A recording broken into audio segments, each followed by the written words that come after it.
It was a quiet autumn evening in the small town of Willow Creek, the kind of place where the streets were lined with maple trees and everyone knew each other's names.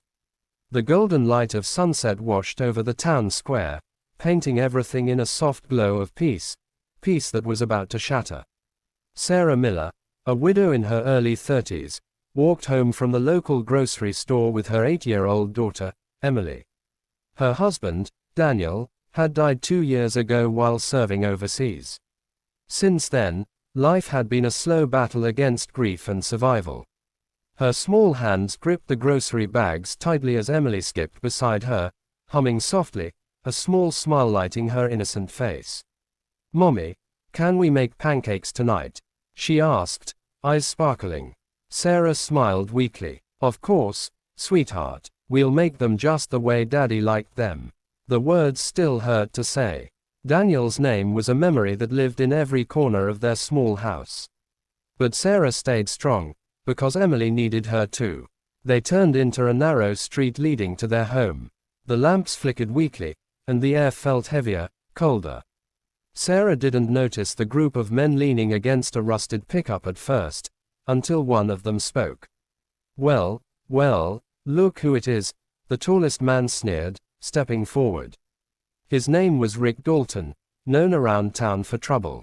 He'd been fired from the local factory after Daniel's death, blamed the world for his failures, blamed anyone weaker than him. Sarah's stomach tightened. "We don't want any trouble, Rick. Just let us pass." Rick chuckled darkly. "Trouble? I was just saying hello, sweetheart. You think you're too good to talk now, huh? Just because your husband was a soldier." Emily squeezed her mother's hand, hiding behind her. "Mommy," she whispered, voice trembling. Sarah tried to stay calm. "Please, I said we don't want trouble." But Rick wasn't listening. His companions, 3 rough-looking men smelling of alcohol, stepped closer, circling them. One of them kicked over Sarah's grocery bag, spilling apples onto the wet pavement. "Oops," he laughed. Sarah knelt to pick him up, hands shaking. "Stop this, please." Rick's grin widened. "You think you can talk to me like that? You think you can ignore me?" Before she could respond, he shoved her shoulder. She stumbled backward, clutching Emily. "Mommy," Emily cried, tears filling her eyes. Sarah stood again, her voice breaking. "Rick, please, my daughter." He slapped her across the face. The sound cracked through the night. Sarah fell to her knees, holding her cheek, the world spinning. Emily screamed, throwing herself over her mother's body. "Stop, don't hurt my mom." Rick's friends laughed cruelly. "Look, the little brat's protecting her mommy." And then came another shove, another kick. Sarah tried to cover her child, her body becoming the shield she never thought she'd have to be. Across the street, in the dim light of a porch lamp, a shadow moved. A man stepped forward, tall, broad-shouldered, wearing a dark jacket with a military insignia faintly visible on the sleeve. Beside him padded a large German shepherd, eyes alert, muscles tense. Jake Lawson, former Navy SEAL, had returned to Willow Creek only a month ago. He was a man haunted by the ghosts of war, living quietly with his canine partner, Shadow, who'd served beside him through fire and blood. Jake had seen violence before. But this was different. This was home. He dropped the small grocery bag he was carrying. "Shadow," he said softly. The dog's ears pricked up. Across the street, the thugs didn't notice him yet. Sarah was gasping now, trying to rise, her lip bleeding. Rick raised his boot to kick her again. "Hey," Jake's voice cut through the air, calm but cold, like steel drawn from a sheath.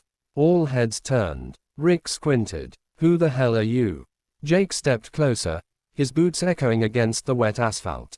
"The guy telling you to walk away." Rick laughed. "You think you can tell me what to do, pal?"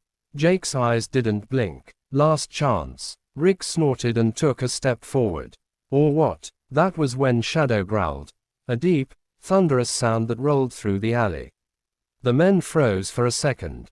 Jake's voice was quiet but deadly. "You lay another hand on her, and I'll make sure you don't stand for a week." One of Rick's men pulled out a knife. Big talk, soldier boy. Jake's jaw tightened. In one smooth motion, he shifted his stance, muscles coiled. Shadow, stay. The first man lunged forward. Jake sidestepped, grabbed the man's wrist, twisted it sharply, the knife clattered to the ground. A second move, a strike to the ribs, air left the man's lungs as he collapsed. The others charged. Jake met them head on. His movements were fast, precise, every strike controlled but merciless. The sound of fists hitting flesh filled the night. Rick swung wildly. Jake blocked, countered, and sent him crashing into a wall. Shadow barked once, deep and commanding, sending the last thug stumbling backward.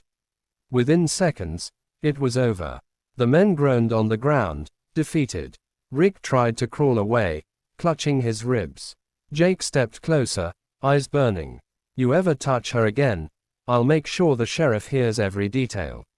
Now get out of here. Rick spat blood but said nothing. He and his crew limped away into the darkness.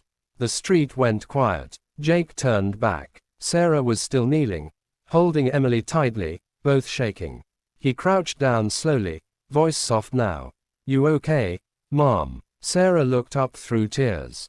You saved us. Jake gave a faint smile. You don't have to thank me. Emily peeked at Shadow, still standing alert beside Jake. He's a good dog, she whispered. Jake looked down at his partner. Yeah, he's the best. Sarah tried to stand, but her legs trembled.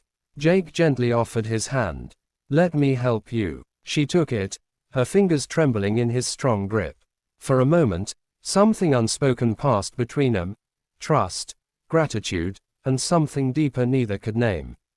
He walked them home, keeping his distance, Shadow trotting beside Emily like a silent guardian. When they reached the small porch of the miller's house, Sarah turned. Please, come in, just for some tea. You shouldn't walk home alone either. Jake hesitated, then nodded. All right. Inside, the house was warm but humble. Family photos lined the walls. Daniel in uniform, Sarah and Emily smiling in the sunlight. Jake's gaze softened. He knew that pain. He'd seen that kind of empty chair before. Emily knelt beside Shadow, stroking his fur. The dog licked her hand gently, tail wagging. Sarah poured tea, her hands still shaking. I don't even know your name. Jake Lawson, he said quietly. And that's Shadow. Thank you, Jake. I don't know what would have happened if you hadn't been there. Jake took a slow sip. You don't owe me anything. Just promise me you'll call the sheriff tomorrow. She nodded. I will. The room fell into a peaceful silence broken only by the soft ticking of a clock. Emily yawned. Sarah smiled faintly. Time for bed, sweetheart. The little girl hugged Shadow before going upstairs. Good night, hero dog, she whispered. Jake chuckled softly. She's brave. She has to be, Sarah said, eyes glistening. She lost her father. Daniel was in the Navy too. Jake looked up. He was. She nodded. Killed in action. I thought I'd never meet anyone who understood. Jake's voice dropped. I do. More than you know. They talked for hours that night. About war. About loss. About rebuilding what's left after everything breaks. Sarah found herself smiling for the first time in months. When Jake finally stood to leave, the first light of dawn was touching the windows. He paused at the door. You're safe now, but if you ever need anything. Sarah looked at him, tears glimmering. We'll be okay, because of you. Shadow gave a soft bark, as if agreeing. Weeks passed. Rick and his crew were arrested after a report Jake filed quietly with the sheriff. The town began to whisper about the mysterious ex-SEAL and his loyal dog who'd saved the widow and her child. Sarah's bruises healed. Emily laughed more. And Jake, he found something he hadn't known he was missing: purpose. Every morning, he'd stop by their house on his way to the forest trail. Emily would run out with Shadow's favorite ball, and the two would play while Sarah watched from the porch, her heart lighter than it had been in years. One evening, as the sun set over Willow Creek again, Sarah stood beside Jake by the fence. You know, she said softly, Daniel would have liked you. Jake looked out at the horizon, voice rough. I hope so. She smiled gently. He would have been grateful someone like you was here. Jake turned, meeting her eyes. You don't have to thank me. Sometimes, life just gives us the right people at the right time. Shadow barked once, as if sealing the moment. And as the last light of day faded, the three of them stood together, broken souls who had found healing in each other's presence. The world was cruel, yes. But sometimes, miracles walked on two legs and four paws.